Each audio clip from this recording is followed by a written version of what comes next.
तेरे हाथ बनाऊं पेंसिल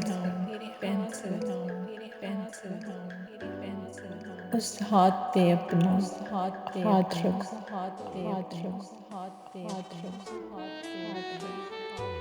कुछ उल्टा सीधा फर्ज कर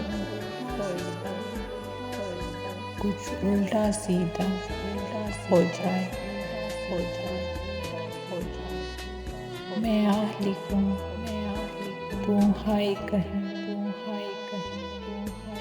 मैं हाय लिखूं तू भी चैन हो जाए मैं ऐन लिखूं तू सोचे मुझे मैं शीन लिखूं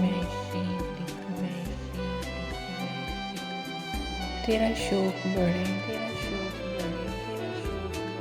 मैं काफ लिखूं तुझे कुछ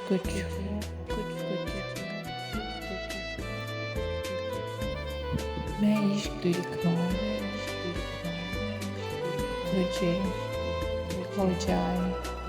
मैं इश्क लिखूं तुझे हो जाए